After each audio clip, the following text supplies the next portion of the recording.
ettiklerimiz Yayın konuğu Alin Taşçıyan. Yayın tarihi 10 Nisan 2021. Program adı Dinle Kardeşim. Sunucu Mustafa Oğuz Mucurluoğlu.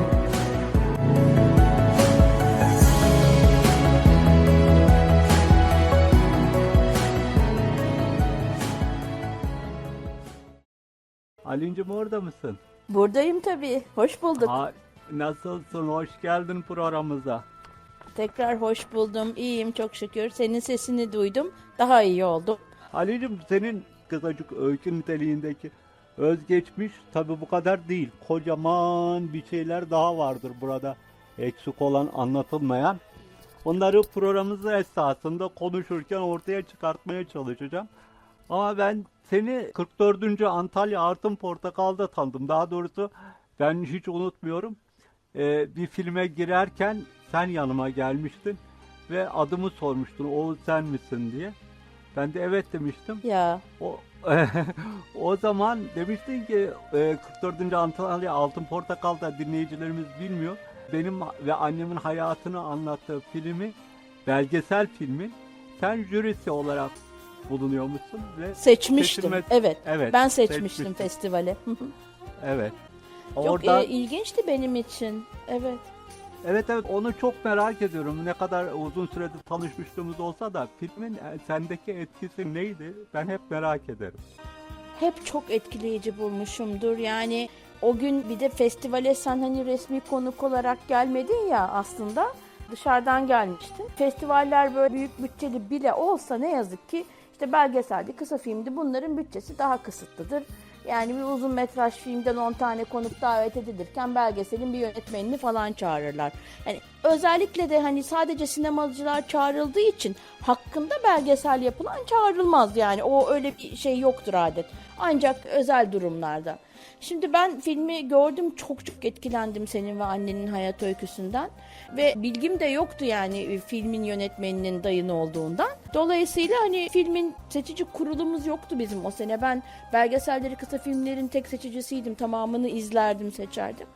Ben bu kadar çarpıcı bir film var. Birden bir baktım. Yani o belgeselin konu olan kişi orada duruyor. Çok heyecan verici bir anda. Onun için hemen yanına gelmiştim. Ne güzel oldu ama. İyi ki gelmişsin. O filmin Tabii. yönetmeni Sinan İpek'ti. Soyadıyla birlikte vereyim benim dayım. Dinleyicilerimiz de bilsin. Evet o da ona çok emek verdi. Çok böyle önemseyerek yaptı. Zannedersem onun önemsemesi onun başarısının bir ödülü oldu. Ben de onun yanında faydalanmış oldum. Konuk olarak evet protokol konuk değildim ama herhalde o film yapımcıları, filmdeki kullanılan kişiler, yönetmenin yanında Portakal Festivali'ne katılma hakkı varmış. Biz aslında onu kullanarak bulunduk. Evet. Çağrılmanın Yani ötesinde. aslında belli bir kontenjan oluyordu. Evet. Ama işte ben organizasyonda değil seçicisi olduğum için işte bir de röportajları falan yapıyorum, söyleşileri. Hani bilmiyordum senin de geldiğini, çok sevinmiştim. Ne güzel olmuştu. Bir kalem ve insan ilişkileri olan halkla ilişkiler ve gazetecilikteki kalem seni film eleştirmenliğine taşıdı öyle mi? Ben direkt Milliye Sanat Dergisi'nde başladım çalışmaya. Kültür sanat benim için yani hayatın anlamıydı. Yani zaten hani meslekte o yönde ilerlemeyi kafama koymuştum daha okuldayken. Yani ne varsa İstanbul'da izlerdim. Kaçırdığım hiçbir şey olmazdı. Ne oyun, ne opera, ne bale, ne de film tabii ki. Takdir edersin benim büyüdüğüm 80'li yıllarda bunlar çok fazla değildi. Yani düşünsene bizim için en büyük gelişmenin video olduğu bir yılda yaşıyordum ben ama o zaman işte kültür merkezlerinin gösterimleri olurdu, onlara giderdim. Bir de tabii ustam Atilla Dorsay'ın TRT'deki programlarını çok izlerdim. Okula geldiğimde de işte Rekin Teksoy rahmetli sevgili hocam vardı. Erman Şener, o da Türk sinemasına gelirdi o. İkisi de zaten TRT'de program yapıyorlar. İkisi de okulda sinema derslerine geliyorlar. Yine rahmetli çok sevgili hocam Ali Gevgilili, Çağını Sorgulayan Sinema kitabı benim için çok önemlidir. O da hem eski milliyet çalışanı hem Eczacıbaşı grubunda hem de okulumuza güzel sanatlara geliyor derse. Yani böyle çok şanslı bir insan oldum. Yani bir sürü tanıdığım, basından takip ettiğim kişiyle önce okulda iletişim kurdum. İşte mesleğe başladığımda da zaten gene büyük şansıma Atilla Dorsay Cumhuriyet'ten ayrıldığında Milliyet'e geldi. Ya ben havalara uçtum, düşünsene. Böyle postaları falan ayırıyorum sevinçten. Ama sonra Yeni Yüzyıl gazetesi açıldı. Yeni Yüzyıl gazetesi tam sayfa, renkli, bak o zamanlar önemliydi böyle şeyler. Sinemaya ayırdı ve Atilla Dorsay'ı transfer etti hainler, kaçırdı Milliyet. Ben de işte orada 2 yıllık hani muhabirim, yazıyorum falan böyle. Bu da her şeyi biliyor kontenjanından. Sen sinema yazarı olsan dediler. Benim ödüm koptu. Yani yaşım daha 25'i doldurmamış, Atilla Dorsay'ın arkasından sinema yazacağım, daha neler yani. Dedim ben nasıl yaparım böyle bir şey? Bak o zaman ne büyüklük. Yine sinemadaki annem Sevin Okyay başladı. O yazıların birini yazıyor. Ben diğer filmleri yazıyorum. Sayfanın editörlüğünü yapıyorum. O şekilde adım attım. Ama bir yıl bile sürmedi. 8 ay sonra filan Sevin Okyay Harry Potter'ları tercüme etmek üzere bıraktı bizi. Şimdi eminim ki hayranları o iyi ki bırakmış diyorlardır. Nasılsa her yerde yazıyor, her zaman yazıyor sevgili hocam. Ve ben de Milliyet'in başına sinema yazarı olarak kaldım. Hepimiz sinemayı biliyoruz. Hani dinleyicilerimiz de biliyor. Film deyince neyi kastettiğimizi biliyoruz ama benim burada merak ettiğim bir şey yok. Film deyince tam anlamıyla karşılığı nedir? Filmin tanımı nedir yani? Yani bunun ancak teknik ve bilimsel bir açıklaması var yani ve o tanım da değişti zaten. Şöyle eskiden biliyorsun pelikül malzemesi üzerine kaydedilmiş hareketli görüntülerdi. Şimdi pelikül değil, dijital üzerine kaydedilmiş hareketli görüntüler. İlk dönemlerinde sessizdi, şimdi sesli. Denirse siyah beyaz, o zamanlar ilk zamanlar önce sadece siyah beyazdı, sonra renk geldi. Şimdi nasıl istersen dijitalde öyle yapabiliyorsun. İlk zamanlarında kullanılan adı yani motion pictures, hareketli görüntüler. Sinema budur, film budur. Anladım. Film sözcüğü de Latinceden ışıkla yazı yazmak anlamına gelir. Oradan Evet, gelmiştir. bak ne güzel, Kökeni ne de güzel. budur. Bunu da niye tanımlanmanı istedim biliyor musun? Genelde sinema deyince sanki bu anlamı katan bir olgu oluşuyor insanın kafasında. Sinema dendiği zaman. Oysa sanırım sinema mekan olarak tanımlanmalı değil mi? Tabii Türkçe'ye gelen sözcükler, yerleşme. Salon aslında, salondan bahsediyoruz. Yani Evet, salonda sinema, mesela salon. dünyada tiyatro olarak, tiyatro salonu gibi. Tiyatro salonu ya sinema salonu. İşte Amerikalılar tamamen ilginç bir şekilde movie theater diyor. Yani hareket eden görüntüler moving'den geldiği için kısaltılmışı. Hareket tiyatrosu gibi yani. Film tiyatrosu gibi. Yani salonla sinema sanatının genel adını karıştırmamak lazım. Onu biz Fransızlar gibi kullanıyoruz. Yani Fransızların söylediği gibi oradan gitti le sinema ya da işte Rusların yahut Almanların söylediği gibi kinodan bahsettiğimiz zaman kavram olarak yani 7. sanata verdiğimiz isim o. Ama biz tabii ki kısaca sinemaya gidiyoruz diyeceğiz. Yani şu 30 saat ne söyleyeceğiz? Yani içinde filmlerin gösterildiği salona gidiyoruz mu diyeceğiz. Evet. Çok oturgaç, götür geç gibi. Evet, aynen öyle. Ama işte hani diyorsun ya tiyatro salonu da aynıdır aslında. Zaten kökeni oralardan geldi. Salon yani evet. Ama evet. yine de biz tiyatroya giderken tiyatroya gidiyoruz ya da tiyatro salonunda izleyeceğiz ama Evet.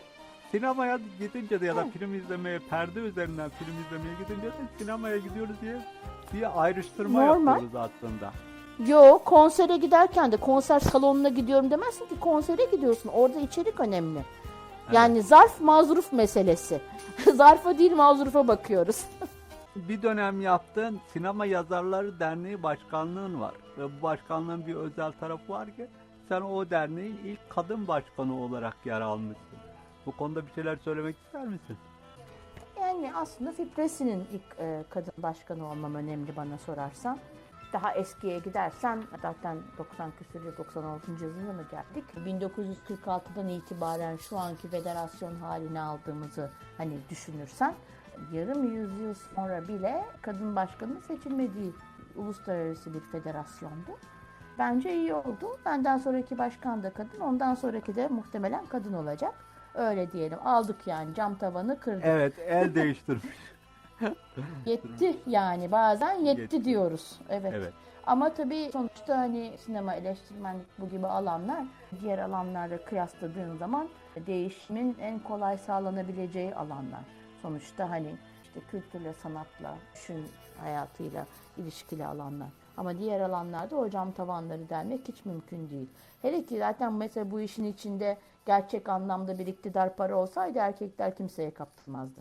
Şimdi sen de bahsettin konuşmamız başında, ben de senin özgeçmişini okurken bahsettim. Sen hem heyecanıyla hem de birebir Atilla Bey'le tanışmış ve bununla da yetinmeyip yaklaşık 500 klasik film için sinema büyüsü serüvenine girmişsin. Biraz bu süreçten Evet. ve Atilla Bey'den bahseder misin? Atilla Bey gerçekten örnek aldığım insandır. Onun programları benim gayri resmi sinema okulumun bir parçasıdır. Gerçekten çok çok severek izlerdim. Şimdi de olsa çok severek izlerim.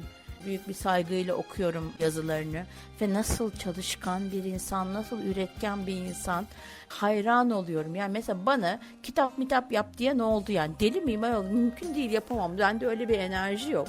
Ama Atilla Bey'de öyle bir enerji var ki akıl almaz bir şey. Yani kitaplığımda kaç sıra oluşturuyor onun kitapları. Hepsi böyle dolu dolu kitaplar. Çünkü her bir yazıya büyük bir özenle yaklaşıyor. Sürekli üretiyor. Hani farklı temalar altında topluyor onları. Yani nasıl diyeyim sana, sıradan bir sinema yazarlığı üretiminin çok ötesine geçen bir insan. Bilirsin müzikle de arası çok çok iyidir, o konuda da radyo programları yapmıştır yıllarca. Aynı zamanda eğitimi mimarlık, aynı zamanda hani rehberlik falan yapmış. Yani dört başı mamur bir insan. Güzel piyanosunu çalar, bize bazen suyu çalardı. Yani müziği, yani gerçek bir kültür sanat insanı. Milliyet'te Değerli. yazdığı zamanda kalktı gitti, ondan sonra tamam ben bir ilk yazımı yazdım. Telefon çaldı ve Atilla Bey aradı ve bana böyle çok hızlı ve akıcı da konuşur, böyle güzel şeyler söyledi. Ben böyle dona kaldım, neredeyse telefonu kapattım. Şimdi açık sistem gazetenin içi. Yani döndüm editörüme, dedim ki Atilla Bey aradı, bana iltifat etti dedim, böyle dehşet içinde. Hani nasıl diyeyim sana, sevinç kadar korku falan da yaşıyorsun, böyle şaşkınlık. Bak o da yememiş içmemiş Atilla Bey'i aramış, hani ne düşünüyor diye. Biraz sonra tekrar telefonum çaldı. Telefonu açtım ve Atilla Bey bu. Bak kızım, ben kimseye iltifat etmem, sadece doğruyu söylerim dedi, kapattı. Yani döndüm, şöyle bir bakışım var Bülent Bey, ya niye böyle yapıyorsunuz bana diye. Ama sonra çok güzeldi, 94 yılıydı.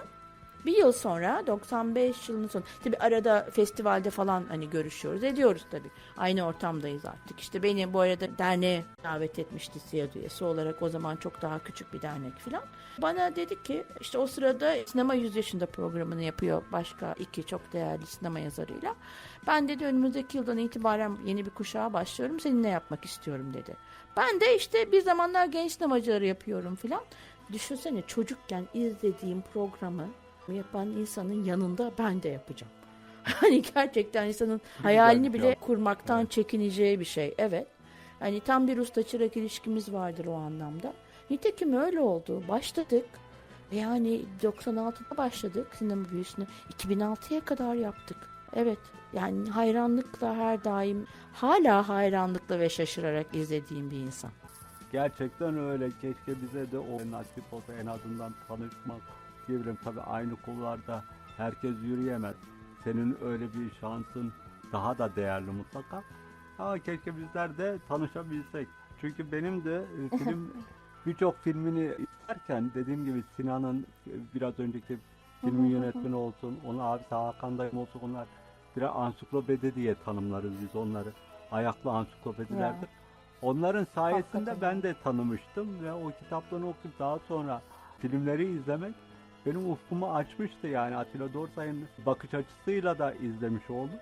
O anlamda özgeçmişini okurken Atilla Dorsay'ı özel olarak vurgulamak istedim. Şimdi bu tabii senin Sinema Yazar Derneği kadın başkan ve bundan sonra da hep kadın başkanların süre gelmesi gibi çok özel bir şey daha var. Fipresinin, Mesela federasyonun. evet, Sinema Yazarlar Derneği Yani diye Uluslararası Federasyonun. Sinema Yazarları Derneği değil, Uluslararası Film Eleştirmenleri Federasyonu. Hayır, burada da federasyonun başkanlığını yaptın. Hatta hala sekreterisin başkan yardımcılığını yaptın. Bu da muhtemelen senin için çok özel ve önemli bir durumdur. Bu federasyon nedir? Ne içerir? İki ülke düştüğüne göre artık 50 ülkede örgütlü, öyle diyelim. Bazı ülkelerin federasyonları ne yazık ki şu son yılların krizlerinde dernek yahut işte sendika her nedirse o kendi içlerindeki yapılanmaları tutunamadılar.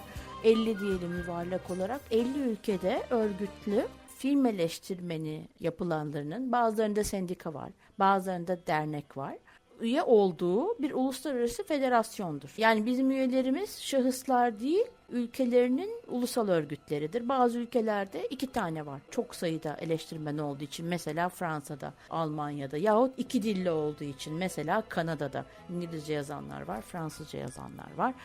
Bir de bireysel üyelerimiz var. O bireysel üyelerimiz de örgütü bulunmayan ülkelerden yahut daha farklı nedenlerle, mesela bir ülkede yaşayıp başka bir ülkede yazdığı için o ülkenin ulusal işte örgütüne giremediği için falan, bir de öyleleri var. Yani aslında oldukça büyük, kalabalık bir yapı. Yapılanma modelini Birleşmiş Milletler'den alıyor. Sanıyorum UNESCO'nunkiyle birebir bir yapılanma. Aynı zamanda UNESCO'ya da bir şekilde üye. Tam ne şekilde bilmiyorum ama hani bunlar uluslararası. Ama sonuçta UNESCO'da temsilcimiz var. Bizim de Paris'teki toplantılara katılıyor. Bir sürü ödül veriyoruz. Zaten Fipres'i görünür kılan uluslararası film festivallerinde verdiği ödüller. Eleştirmenlerin bakışları, yani tabii yazıları önemseniyor ama verdikleri ödül de önemseniyor. Yani jürilerimiz mesela küçük de olsa sonuçta bir eleştirmen yaklaşımını gösterir gibi oluyor. Bazen ödüller, ana ödüllerle uyumlu oluyor ama çoğu zaman farklı bir yaklaşımı gösteriyor. Yani mesela çok basit bir örnek vereyim. Berlin Film Festivali'nde Asghar Farhadi'nin bir ayrılık filmi Altın Ayı'yı aldığı zaman Fipres'in ödülü Torino adına Bellatar'a gidiyor. Öyle söyleyeyim sana. Onlar mesela ana yarışmalarda farklı ama asıl önemli kısım başka festivallerde ve A sınıfı festivallerin yan bölümlerinde Fipres'i müthiş keşifler yapar. Yani bugün adını bildiğimiz bir sürü büyük sinemacının vaktinde ilk filmleriyle Fipres ödülü aldığını görürsün. Bu da bizim için gurur kaynağıdır. Şimdi artık teknikten çok ben biraz daha artık rahatlayıcı, daha farklı sorulara geçeceğim. Dünya filmleri desem önce. Dünya filmlerini nasıl değerlendiriyorsun? İlk olarak onu soracağım. Ondan sonra Türk filmlerinden yola çıkacağım. Pandemi oldukça zorluyor insanları. Ama sinema alanında, tiyatrolar ya müzik alanında olduğu kadar zorlanılmıyor.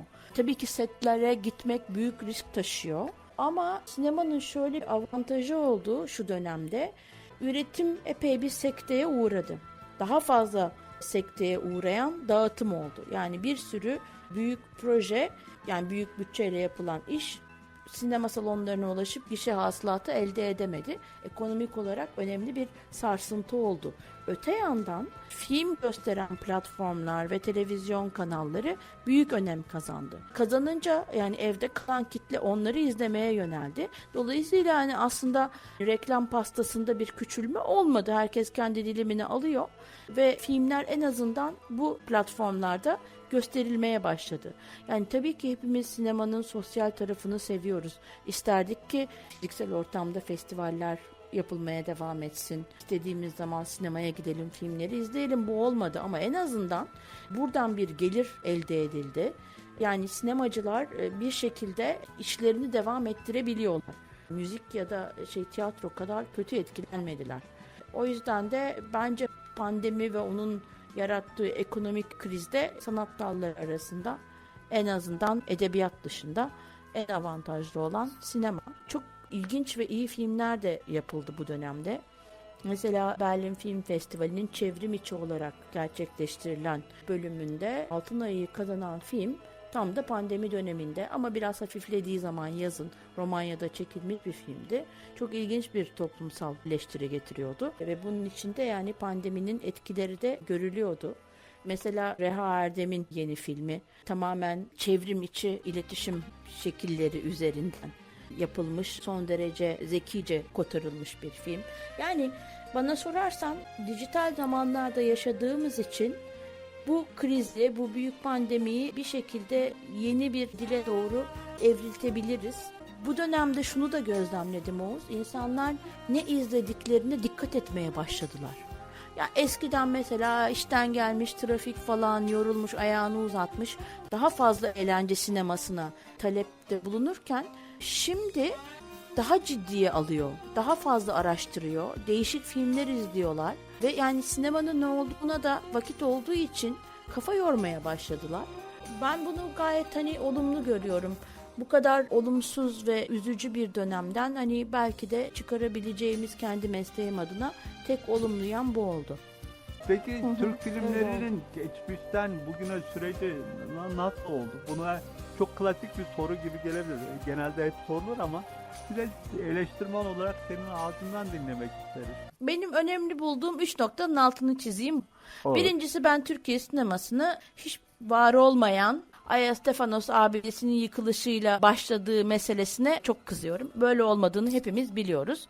Manaki biraderler Osmanlı vatandaşıdır ve onlar başlattılar sinemayı. Bütün yaptıkları muhteşem filmler, ki bunların içinde Sultan Reşad'ın Selanik ve Manastır ziyaretleri var. Aynen resmi sinemacılar gibi bunları belgelemiş muhteşem sinemacılar dururken olmayan bir filmle, üstelik abide denen aslında kilise olan yapının yıkılmasıyla, onu da tabii işgalci kafasıyla dikmişlerdi, o ayrı bir şey, ama ondan kullanılan bir tane fotoğraf vardır. O fotoğraf bile o filmden falan alıntı değildir. Başka birinin fotoğrafıdır. Fuat Üskünay'ın bütün katkılarını, orada foto film merkezindeki çalışmalarını, her şeyi, bütün hakkını teslim ederek bu olmayan, yani çekildiği söylenen ama hiçbir zaman izlenmeyen film yerine tabii ki Manaki biraderle başlaması gerektiğinin altını çizelim. Başlangıcına dair gereksiz derecede sevimsiz bir milliyetçi anlayış var. Onu bir yana bırakmamız lazım, birincisi. Ondan sonra biliyorsun Muhsin Ertuğrul dönemi çok önemli. Muhsin Ertuğrul tiyatroya damgasını vurduğu gibi sinemaya da damgasını vurmuş. Çok güçlü bir kişilik. O dönemden çok da fazla film izlemedim ama izlediklerimin hepsi tiyatrodan sinemaya geçişin bütün sancılarını taşıyan, görüntüye alınmış tiyatro tadında filmlerdir. Ve sonra hocalarımızın da tanımladığı gibi sinemacılar döneminin gelmesiyle birlikte Türkiye sinemasında önemli ustalar yetişmeye başladı. Lütfü Akat, Metin Erksan, Halit Refi, Atıf Yılmaz ve 70'lerde gitgide politize olan ama öte yandan da televizyonun gelişiyle ekonomik olarak göçtüğü için seks filmleri furyasına kapılan bir Yeşilçam'ımız var. Ben hiçbir zaman bir Yeşilçam sineması meraklısı olmamışımdır. Yani günahıyla sevabıyla Yeşilçam, nostalji falan diye bakmam. İyi filmler var, kötü filmler var, öyle bakıyorum. Yani kötü film derken de şunu söylemek istemem, yani kötü olsun diye çekilmiş film anlamında değil, ama genellikle fazlasıyla ticari düşünüldüğü için yeterince sanatsal açıdan doyurucu olmayan, yetkin olmayan filmler diye bakıyorum. Ben öyle çok nostaljik ve duygusal yapıda bir insan olmadığım için o konularda, özellikle o filmlerin cinsiyetçi, milliyetçi yaklaşımlarıyla epey bir derdim olabiliyor. Ama aralarında son derece değerli, çok emek verilmiş, çok iyi filmler var, yönetmenler var. Aslında bunlara biraz film bakmalı. Mesela biz Türkiye sinemasında yakın döneme gelinceye kadar, yani daha doğrusu yakın dönemden kastım aslında 80'ler, bir yönetmen sineması üzerinden bile bakamıyoruz. Çünkü yönetmenler o piyasanın içinde izleyiciye, geniş kitleye hitap eden pek çok ticari film de yapmak zorundalar. Kendi sinemalarını, kendi tarzlarını her daim yansıtamıyorlar. O yüzden mesela bizden bir böyle otör sinemacı çıkmadı o döneme kadar. Ne zaman oldu bu? Artık o Yeşilçam piyasası ortadan kalktıktan sonra piyasaya değil, daha bireysel filmler yapabilenler oldu. Mesela Atıf Yılmaz'ın 120 küsür tane filmi var. Ama iyi filmleri, şahane filmlerini saymaya kalktığımız zaman 120'sini birden sayamıyoruz. Ama burası İtalya olsaydı Atıf Yılmaz'da Fellini olurdu. O başka bir şey tabii. Sonra yani bir Yılmaz Güney'in çabasını görüyoruz. Ömer Kavur'un, Erden Kral'ın, Şerif Gören'in, Zeki Ökten'in, Yavuz Turgul'un diye devam ediyorum. Sinemayı sanat olarak daha ciddiye alan bir yöne doğru götürmeye başladı Türkiye sinemasını. Ve nihayet 90'lı yılların ortasına geldiğimiz zaman 80'lerde başlamış olan Bu arada tabii öncesi var. Önce Sinematek Derneği'nin kurulması var. Sinematek Derneği'nin İstanbul'da yaptığı gösterimler var ki 80 darbesinde kapattılar. Hani sinemadan ne isterler diyeceksin ama sinemacıları da dağıttıkları için onu da yaptılar. Sonra işte İstanbul Film Festivali'nin önce İstanbul Sinema Günleri olarak başlaması, işte farklı filmlerin izleyiciye ulaşması, 60'ların ortasında doğmuş olan, şimdi benim orta kuşak diye adlandırabileceğim, işte aralarında Yeşim Ustaoğlu'nun, Nuri Bilge Ceylan'ın, Kutlu Ataman'ın, Derviş Daim'in, Zeki Demirkubuz'un, Ferzan Özpetek'in, Reha Erdem'in, Tayfun Pirselimoğlu'nun bulunduğu bir kuşağa getirdi ve onların yaptığı filmlerle bir anda Türkiye sineması öyle tek tük dünyaya seçilen, beğenilen filmlerden sonra, yani bunlar mesela yılda bir taneyken falan, bir anda bir yeni Türkiye sineması diye bir şey, hani adını böyle koymak doğru mu değil mi bilemem ama yani bir şekilde bir yenilikçilik oldu diyelim. Açıldı. Ben hatta 2008 yılına geldiğimizde şöyle bir baktım. Dünyadaki en önemli festivallerde hepsinde bir Türkiye filmi ödül almıştı. Evet, şu an çok daha genç bir kuşak var. Çok iyi işler yapıyorlar. Uluslararası düzeyde işler yapıyorlar. Ve yani diğer kuşak da son derece başarılı üretimlerine devam ediyor. Dünya çapında sinemacılarımız oldu bizim birdenbire, yani ondan önce AKAD'la, Erksan'la devam ederken, hani uluslararası festivaller için söylüyorum, yahut işte Ömer Kavur'la, Erden Kral'la, Yılmaz Güney'le devam ederken bir nebze de Bilge Olgaç'la birden böyle her festivalde birisi var yani. Muhteşem bir şey. Ben yeni Türkiye sinemasının bir ara bir tek tipleşmeye doğru gider gibi oldu. Şimdi daha özgün tarzlarını ortaya koymaya gayret eden iyice genç bir kuşak geldi. En önemlisi kadınların sinemaya katılımı çok arttı. Yapımcı olarak, yönetmen olarak, senarist olarak her alanda çok etkin bir şekilde kadınların katılımını görüyoruz. O konuda da çok memnunum. Yani tabii ki bu kadarına özet geçtim ama şunu demeye getiriyorum. Daha büyük ticari bir film endüstrisinden önemli bir çöküşe geçmiş, o çöküşte çok ciddi bir de siyasi darbe yemiş bir sinemanın kendisini bu kadar güzel toparlayıp dünya çapında bir yere gelmiş olması bence gurur verici. Neden Türk sineması daha çok Yeşilçam filmlerini andıracak tarzda bir önyargı oluşturuyor? Çünkü o ticari sinemaydı, popüler sinemaydı. Bir dönem düşün, Türkiye'de toplumun çok geniş bir kesiminin tek eğlencesiydi. Televizyonda yokken.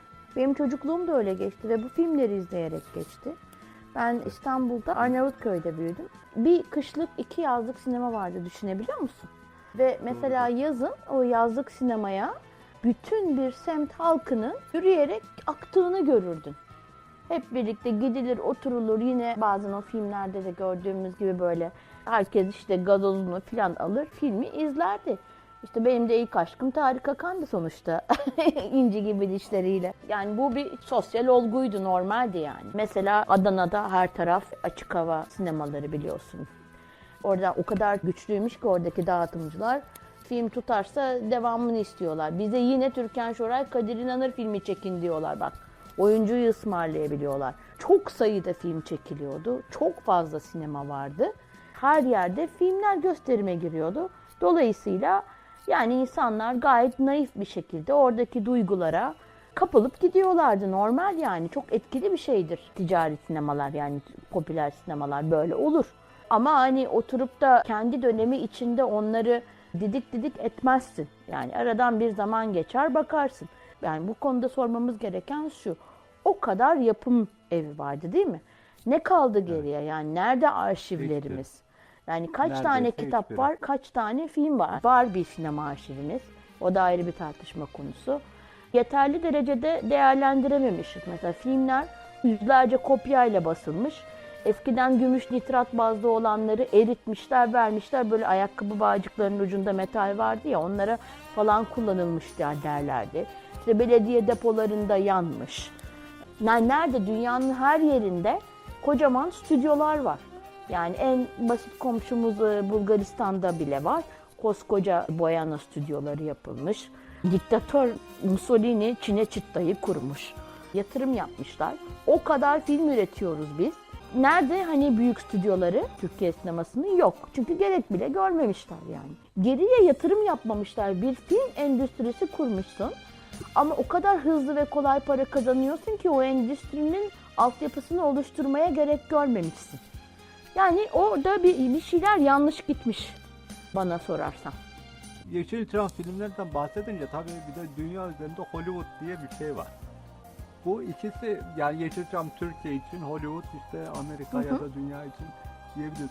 İkisi de aynı özellik mi taşıyor? İkisi de mesela Yeşilçam için popüler filmler demiştin. Hollywood'da mı popüler filmler üzerinden gitmişti? Ya aslında ikisi de aynı şey diyebiliriz. Yani film endüstrileri böyle İçerik filmler üretir. ya da. Neden? Evet, film endüstri, büyük film endüstrilerinin yani o sermayeyi geri döndürmek için star odaklı sinemaya ihtiyacı vardır. Yönetmenler tabii ki öne çıkar. Hele ki eski Hollywood'u düşünürsen, yani Hollywood'u Hollywood yapan yönetmenleri düşünürsen çok güçlü kişilikler, çok güçlü tarzlar oluşturdular.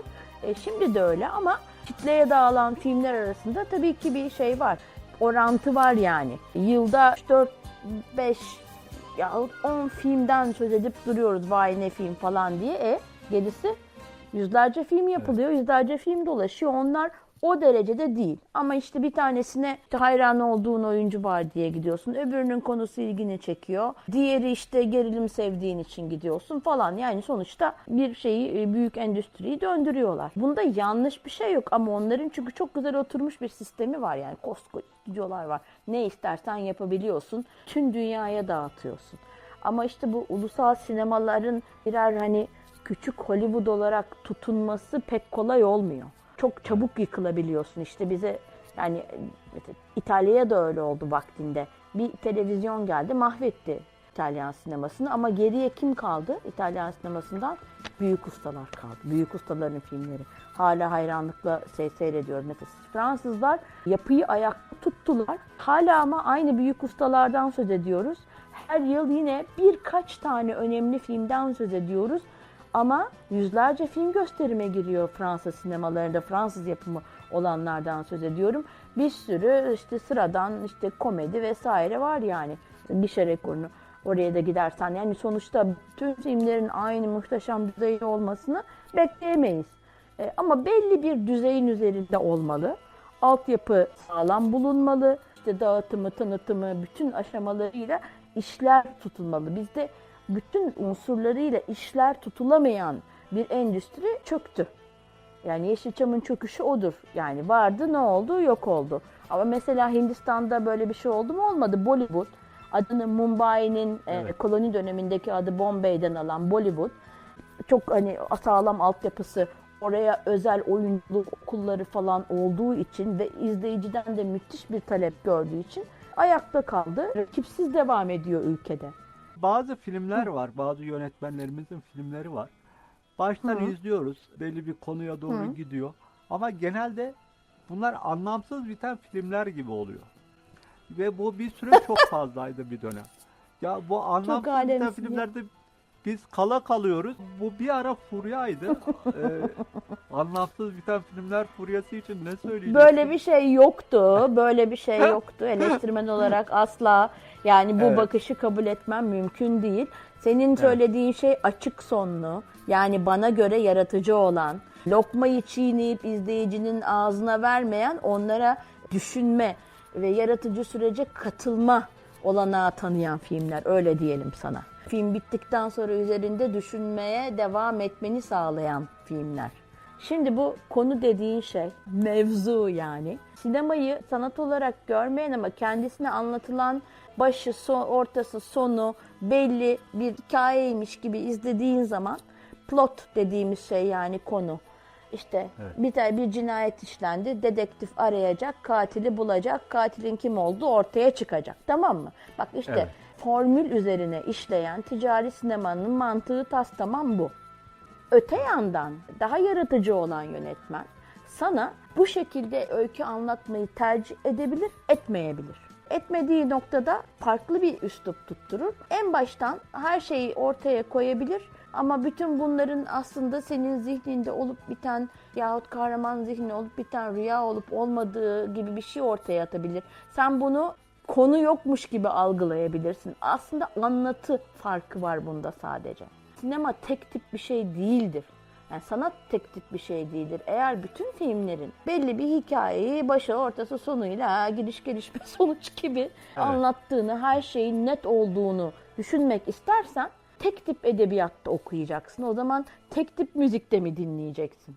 Anlatabiliyor muyum? Tek tip bütün bir tiyatro tarihinde mi bırakacaksın? Hiçbir şey tek tip değil, sinemada tek tip değil. Üsluplar var, yönetmenlerin üslupları var, türler var. Onların farklı yorumları var. Bunun bir çeşitliliğini kabul etmek lazım. Sinema eğlendirmek, heyecanlandırmak, coşkulara boğmak zorunda değil izleyiciyi. Keyifli bir soru sorayım ben sana. Çizgi filmler ve animasyonlar. Eskiden çizgi filmler 2 boyutluydu. Cinderella'lar, Sinbadlar, sihirli lambalar falan. Şimdi bunlar da dahil olmak üzere yeni birçok animasyon olarak bir sürü bir şeyler çıktı. Şimdi aslında benim araştırdığım kadarıyla animasyon da bir çizgi film tanımına giriyor. Ama neden çizgi Hayır, film şöyle deyince animasyon yani canlandırma sineması bu türün geniş adı. Çizgi film elle çizilerek yapılan, resimden yapılan film onun bir alt türü. Mesela kukla animasyon yapılır. Kukla animasyon değil mi? Onun başka bir türü. Onun çekim tekniği de farklıdır. Stop motion yani tek kare kare çekilerek birleştirilir. Şimdi ama bugünün sineması artık tamamen neredeyse bilgisayar ortamında üretiliyor. Yani CGI, Computer Generated Images dediğimiz tamamen bilgisayar ortamında üretilen, bazen kukla animasyon izlenimi veren, bazen çizgi film izlenimi veren ama istersen tamamen canlı aksiyonmuş gibi de gerçek insanları da, gerçek başka canlıları da yaratabileceğin görsel efekt düzeyinde bir animasyon da var artık.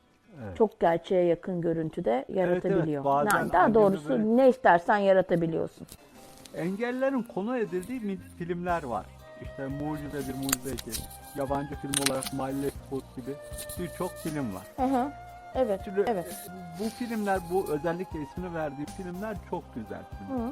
Ancak bazı filmlerde bir olgu oluşuyor. Engellinin olduğu konumdan çok daha abartılı, çok daha farklı bir yerde olan karakter izleyici tarafından ya gerçek dışı olarak algılanıyor ya da sallama ya böyle bir şey mi olur gibi bir bakış açısı yaratıyor. Sence bu engellerin konu edildiği filmlerde gerçeklik daha yakın mı olmalı? Yani örnek olarak vermem gerekirse mesela Türk toplumunda birçok engellinin maddi durumu ve konumu bellidir. Ama bazı filmlerde, bazı dizilerde inanılmaz zengin çatılarda, villalarda yaşayan engelliler çok gösteriliyor. Bunun hakkında neler söyleyebilirsin bu tür şeyler için? Tabii ki herkes her konumda engelli olabilir. Yani olabilir. Evet, şimdi esas mesele her hikayenin içindeki engelli karakteri. Karakter olarak arka planı yani zenginse zengin, değilse değil yani. Zannetmiyorum ki o karakterler gerçek bir kişi ise onların öyküsünü anlatmak var. Bir de engellinin öyküsünü anlatıyorum, ona zengin yahut yoksul kılıyorum diye bir yola çıkmaz hiç kimse bence. Dizide zaten bizdeki, sen dizileri düşünüyorsan eğer, bizim dizilerimiz, ben hep bunu tekrar eder dururum her yerde. Hala da işte Dallas'tı, Şahintepesi'ydi, o kafada gidiyorlar. Yani bir tane zengin aile var. İç düşmanlar var, dış düşmanlar var. Ya büyük bir çiftlikte, ya bir yalıda, ya bir konakta oturuyorlar. Bir de orada yukarıdakiler aşağıdakiler dizisi de sevilirdi bizde çok vaktinde. Yani bir de işte bu zengin aile, işte diyelim patronlar, efendiler gibi. Bir de onların yanında çalışanların hayatı var. Dolayısıyla böyle bir kısıtlı küçük dünyanın içindeler. Yani bu açıdan bakarsan onların ailelerinden birisi engelliyse zengin ve engelli olacaktır. Çalışanlarından birinin ailesinde bir engelli varsa o var. Yani onun böyle diye düşünmüyorlar. Mesela buraya da bir engellinin hayatını koyalım diye bakmıyorlar da genel olarak yapının içinde bir şey anlatıyorlar. Yani başına bir kaza gelmiş mesela, tekerlekli sandalyeye bağımlı kalmış. Ama işte onun meselesi ne oluyor? Aslında o kazayı yapanın kim olduğu, yok aslında öldürmek istediği falan filan 1000 tane entrika çıkıyor arkasından. Bir kitaptan alıntıdır diye yazıldığı zaman insanlar o kitabı okumuş olmak için belki belli bir kesimin tembellik yapıp o kitabı okumuş olmak için o kitabın dizisini, filmini izlemeyi tercih ediyorlar ama gerçek kitaptakinden bambaşka bir şey görüyorlar. Ama o her zaman öyle. Film dili başka, sözcükler başka. Yani edebiyatla film dili aynı şey değildir. Uyarlama, adı bile uyarlama, adaptasyon. Yani bir şeyi başka bir şeye dönüştürüyorsun. Mümkün değil, aynı şekilde anlatamazsın. O bir kere çok normal. Onun dışında da mesela bir kitaptan en genişletilmiş haliyle bir mini dizi çıkar. 3 bölüm, 4 bölüm. Ama bizim diziler her bir bölümü 1,5 saat falan süren, sezonlara yayılan işler. Yani bir romandan bu kadar malzeme çıkaramayacağına göre elbette ana karakterleri kabaca olay örgüsünü alacaksın ama bir süre sonra onu uzatmaya başlayınca olaylar dönüşecek, yeni karakterler eklenecek. Normal. Evet. Bu işin doğasında tabii normal. var. Yani değil, kitap hani, okumayan insanlara da hiçbir çare yok zaten. Onların kaybı. Ama onlar kitabı okumasın, aman da birebir uyarlama görsün diye film ya da dizi çekilecek değil yani. Zaten asla öyle bir şey olmaz. Bazı Türk filmleri yabancı filmlerden uyarlama oluyor. Yeniden yapım demek istiyorsun. Filmden filme uyarlama olmuyor, onlara yeniden yapım diyoruz. Bazı filmler var ki uyarlama yapıldığın anda özgünlüğünü yitirmiş duygusu uyandırıyor. Tabii ki özgün değil ki, tabii ki özgünlüğünü yitirecek. O başka bir iş, bu başka bir iş, öyle düşün. Bir kere mesela bizde galiba çok Kore filmi yapıyorlar. Ben çok söyle ki son dönemde fazla izlemediğimi söyleyeyim yani festivaller dışındaki Türkiye filmlerini. Bambaşka bir kültür. Bir kere çok başka değilse bile başka bir kültür işte. Yani sonuçta onu yerlileştirmen gerek. Birebir aynısını görmeyi niye bekleyesin? Zaten birebir aynısını yapacaksın. Niye yaptın ki? Orada bizim izleyicimize de cazip gelen bir konu gördüğünü düşünüyor. Alıyor onu gösteriyor. Yani o kendi içindeki başarısıyla ilişkili bir şey. Yeniden yapım olup olmamasıyla ilişkili değil bana sorarsan. Claude Sauté, büyük Fransız ustanın Hayat Bağları diye muhteşem bir filmi vardı. Le Chose de la Vie. Onun Amerikan versiyonunu yapmışlardı. Kesişme, Intersection diye. Onda da bayağı ünlü oyuncular falan da oynadım. Yani açıkçası hiç iyi olmamıştı. Her film kendi içinde bir aktivistlik ve politiklik içerir mi? Öyle değil ama her film politiktir. Tabii ki bir otör sineması söylemidir. Yani sinema teorisi içinde bunun yeri var. Her film politiktir. Bunu söyleyebiliriz. Ama doğrudan politik olan var, doğrudan politik olmayan var. Peki politik filmler izleyici kitlesi diğer filmlere göre nasıl? Daha mı az? O tamamen filmin nerede nasıl üretildiğiyle ilişkili. Oliver Stone Amerika'da politik film yaptığında yeterince büyük bir kitleye ulaşabiliyor yani. Yani Hollywood'un bir sürü filmi çok doğrudan da politik. Hepsi geniş kitleye ulaşabiliyor. Niye ulaşamaz? Oscar'larını kazanıyorlar falan yani. Ama sen hani burada yaparsan o geniş kitleye ulaşmıyor mesela. İnsanların aşina olduğu, olmadığı meseleler var.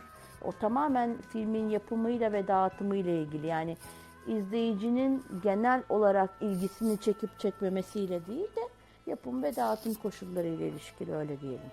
Ülkemizde film sanatına değer açısından yöneticiler tarafından bakışından nasıl?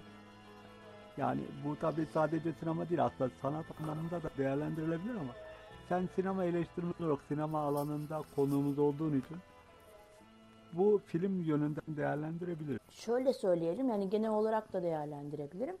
Bazı ülkelerin kültür sanat politikaları çok gelişmiştir. Çok önem verirler.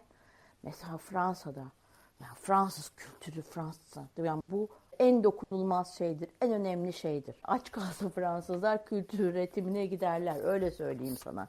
Yani dolayısıyla çok büyük bütçeler ayırırlar, çok önem verirler. Mesela Amerikan sineması kendi ülke sinemalarını tehdit ediyor diye kotalar koydular, ettiler. Yani bu bambaşka bir şeydir. Mesela değerlendirirken azınlık ve çoğunluk yapımı vardır ortak yapımlarda, biliyor musun? Hani katılımı, payı daha fazla olan büyük ortak, küçük ortak anlamında azınlık yapımlarını da Fransız filmi sayarlar falan. Böyle bir şey var yani. Mesela Almanya onları izliyor gene. Yani kültür sanat devlet tarafından fonlanır, çok önemli. Ya mesela İtalyan kültürü, İtalyan sanatı ne kadar müthiş bir şeydir değil mi? Gözümüzün önünde. Hepimiz için çok önemlidir. Ta antikiteden bu yana bir gözümüzde yücelttim. O kadar önem veriyorlar mı? Hayır. Yani ayıptır söylemesi. Mussolini yani faşist diktatör bile daha fazla önem veriyordu. Yani sonuçta her devletin diyeyim bir kültür sanat politikası var. Kiminin yok. Mesela Amerika'da bir devlet fonlamasından, bir Avrupa yahut Asya tarzı şeyden söz edemeyiz. Devlet desteğinden. Orada her şey özel sektörle, sponsorlukla yahut yatırımla işler. Onun yapıları öyle. Yahut fundraising dedikleri yani yardım toplama yöntemleri vardır. Yani Türkiye'nin uzunca bir süre ne olduğu çözülememiş bir kültür sanat politikası vardı. Şimdi Cumhuriyet'in ilk yıllarında çok belirgin. Bir batılılaşma süreci geçiriyor ülke. Dolayısıyla hep bir batılı anlamda işte devlet tiyatroları, güzel sanatlar akademileri, galerileri, konservatuvarlar kuruluyor. Ama sinemaya hiçbir şey yapmıyor devlet. Yani dünyanın bütün, dünya derken Avrupa'nın falan bütün ülkelerinde ulusal sinema merkezleri var, film enstitüleri var, işte arşivler var, bilmem ne. Yani bir sürü şey var ve bunların işlevi çoğunlukla bir şemsiye gibi üretimi, dağıtımı ve tanıtımı ayarlamaktır mesela. Fransızlarınki muhteşem. Yani bizde mesela hiç yapılmamış böyle sinemayı ya bir kenara atmış devlet. Hani bu da o yüzden de çok güçlü bir ticari sinema olmuş bir noktadan sonra. Yani kendisi kazanan bir sinema olmuş. Ama kendi kazandığı gibi kendi de batırabiliyor tabii. 2004'teki sinema yasasından sonra devlet destekleme yapmaya başladı. Mesela ondan sonra işte dünyadaki şeyler örnek alınarak son 10 yılda festivaller fon oluşturmaya başladı. O işte o fonlara belirli büyük şirketler işte kimisi işte ses için, kimisi eskiden tabii laboratuvar işlemi diyorduk onlar için ödüller koymaya başladı falan filan. Yani gitgide bir fonlama sistemi oluşmaya başladı. Şimdi işte önemli platformlarımız var. Daha bugün mü dün mü köprüde buluşmaların ödülleri açıklandı mesela İstanbul Film Festivali'nin platformunun. Yani bu şekilde bizde çok yeni bu kavram. Yani 2000'lerin ortasından bu yana henüz yapıyoruz. Dolayısıyla bu konuda bir şey var diyelim. Bir sinema yasamız var, bir kurulumuz var ve çeşitli festivallerde fonlarımız var. Genel olarak bir politikamız var mı bilmiyorum. Çok da gerekli olduğunu düşünmüyorum bu noktadan sonra ben. Gerçekten eleştirmenler bir filmi nasıl izliyor? Bir kere pür dikkat izliyoruz ve zırt pırt telefonumuza bakmıyoruz. En önemli fark bu artık. Ya şaka bir yana. Tabii ki ben eleştirmenlere şey diyorum, profesyonel izleyici.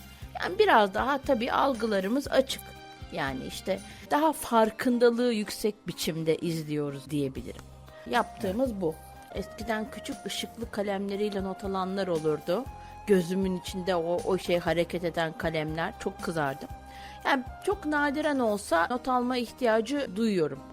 Karanlıktayken hani çok zor olur ama işte böyle artık evde izlediğin zaman daha kolay. Bazı şeyleri hani unutmamak için tek tek yazarsın. Ama onun dışında pür dikkat izliyoruz. Eğer hani evden izliyorsan ikinci kere izleme şansın varsa hani o bile çok gerekmeyebiliyor.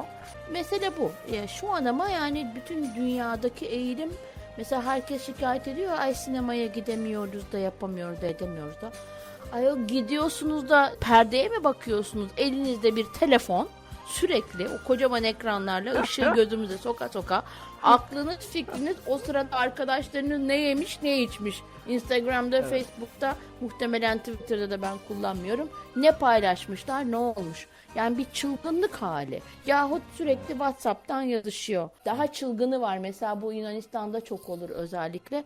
Telefon çalıyor açıyorlar ve konuşuyorlar sinemada.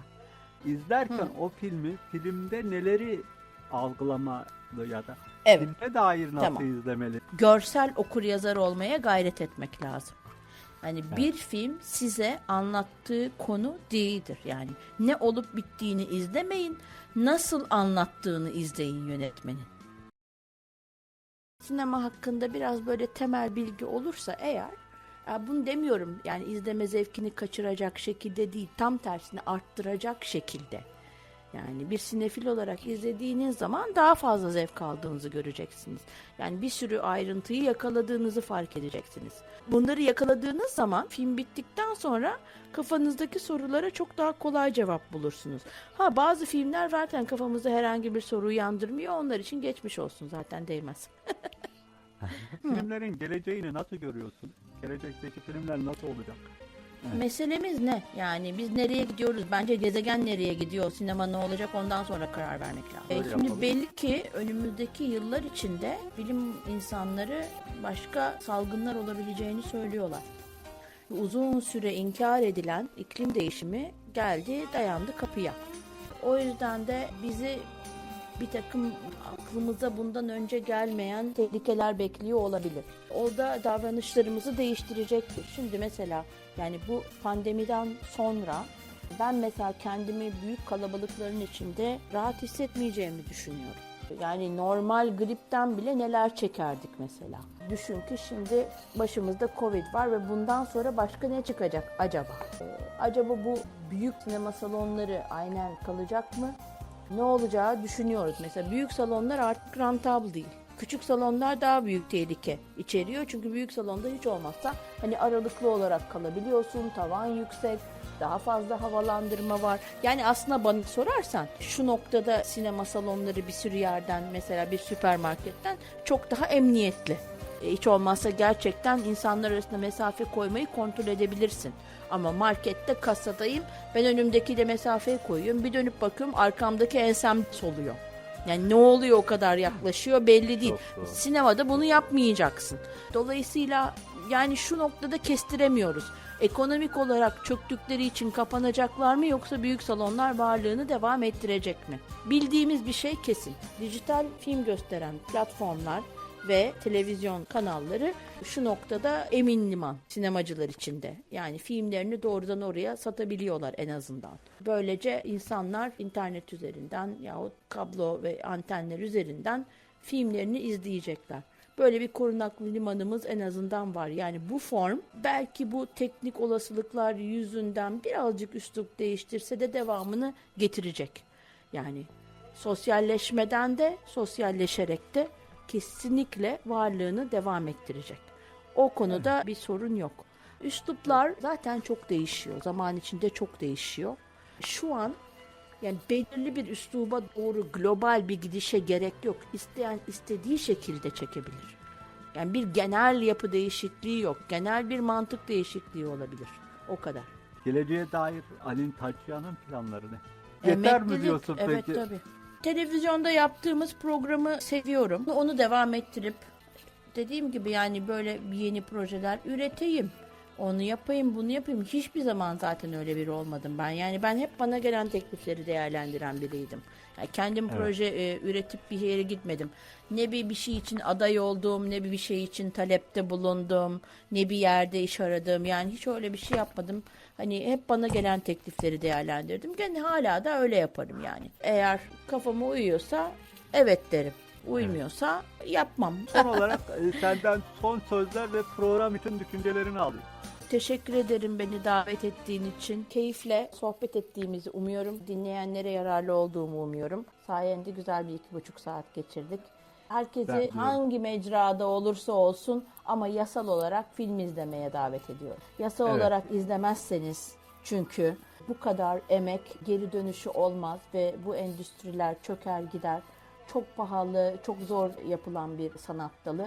O kadar emek veren insanların emeklerinin karşılığını alabilmesi için yasal platformlardan bol bol film izleyelim. Ali'ciğim sana çok teşekkür ediyorum. Beni hiç kırmadın. Programı kabul etmen de zaten ikiletmeden oldu. Verdiğin değere, gösterdiğin öneme Tabii ki. çok teşekkür ediyorum.